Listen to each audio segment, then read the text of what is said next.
The full criminal complaint, which was made public earlier today, as we mentioned, it's 12 pages long. There really is a lot to unpack here and go through.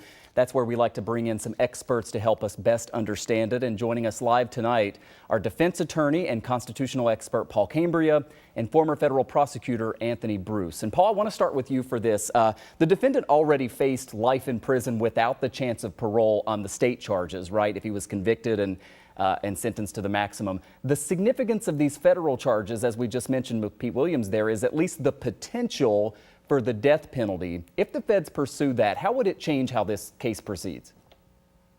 Well, again, it depends who goes first. The federal system, there's less challenges to jurors, for example. The evidentiary rules could be a little bit more relaxed. I really don't think it matters in this case because of what we've seen in the sense of the manifesto and the videos and the eyewitnesses. So I think it's all going to boil down to the death penalty. If that is a likely outcome here on a firearm, for the use of a firearm for violence causing death is what causes the death penalty to come into play. And the only complicating factor on that, though, is that the Biden administration has put a moratorium on using the death penalty as of July 2021. So now there's an interesting political question as to whether or not the president will lift that moratorium. Otherwise, whether it's state or federal, the total punishment is life in prison. Anthony, as a former federal prosecutor, I wonder if you can peel back the curtain a little bit for us and tell us what you think maybe was the reasoning in doing this today, the timing of it. Obviously, yesterday marked a month from this attack. Why not wait for a federal grand jury to actually issue an indictment instead of doing a criminal complaint? Why not wait until the state case proceeds? Why do you think the feds did this now, and what should we take away from that? Well, I have to tell you, I was a little surprised that they went by way of complaint, that they didn't go ahead and indict the case, because they don't really gain anything by way of charging by way of complaint. The one thing they do get in a complaint is to put a lot of facts out there that otherwise wouldn't appear in an indictment. That's the only thing I can think of for them proceeding by way of complaint today. And the only thing they gain, as Paul's already pointed out, is the possibility of the death penalty. The one thing I read into this, New York State has its own double jeopardy statute, which may affect some of the charges in this case, and might, if the federal government went first, might preclude the state from proceeding even on their case. So I'm sure there have been conversations back and forth between the district attorney's office and the U.S. attorney's office. So, and I can't tell you what those conversations were, what the outcome was, but that's one of the things they certainly had to consider.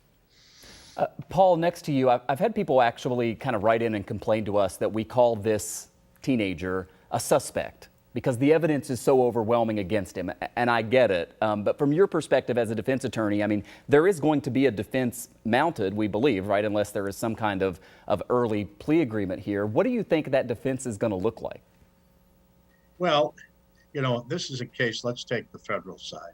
You have to show some kind of interstate commerce, use of the computer, live streaming, where the weapon came from and so on. There are all kinds of ways to get interstate commerce in there. As far as the racial aspect of it, we have his manifesto.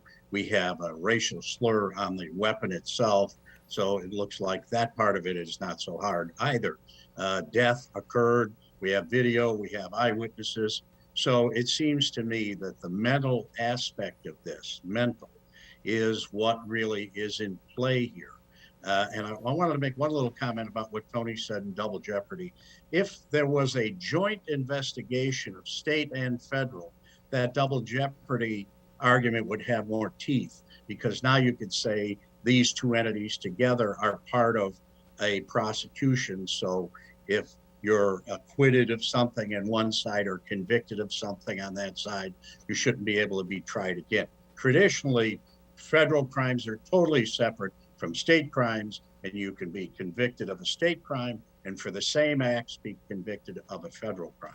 So, Paul, real quick before I go back to another question for Tony, does that mean that you think they'll go ahead and do the state case first? Because the double jeopardy issue is with New York state law, right? Federally, if the state does it, wraps everything up, federally double jeopardy wouldn't be an issue, right?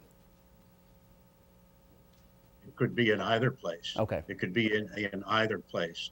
The argument is you were in this together as investigating agencies, and now you're prosecuting us. You can't have two bites at the apple. If I'm acquitted or convicted, that's it. Can't do it again. I don't see it. I see two separate crimes, and they'll both go forward. Finally, Anthony, I want to ask you about, as a former federal prosecutor, the importance and the significance of bringing this case for the community. We got a statement a short time ago from Ben Crump, who was a nationally known civil rights attorney. He's been involved with the families and is part of lawsuits, basically praising the Justice Department for coming forward and doing this today. You know, just to point out to the country that the highest law enforcement agency in this country is part of this, and they're filing these federal charges. How significant is that part of it? Maybe it's not a big deal in terms of, you know, what happens in court, but for people who are watching to know that the U.S. Department of Justice filed charges seems significant. And I think that's exactly right. I mean, here we are out in Buffalo, and many crimes occur on the state side, many crimes occur on the federal side. They get prosecuted routinely, but here we have this event, which is a sort of a watershed event. It may not be the way to put it, but it's a watershed event. The Department of Justice has put it on the front burner. They've made it a high priority, and they've come to the city of Buffalo and told the people it's a high priority. And that is a good thing, not from an enforcement standpoint, but from a public relations standpoint. Attorneys Paul Cambria and Anthony Bruce, thanks so much for both of you for coming on tonight and helping us understand what is another significant development in this case that we continue to follow. We appreciate you. My pleasure. Pleasure.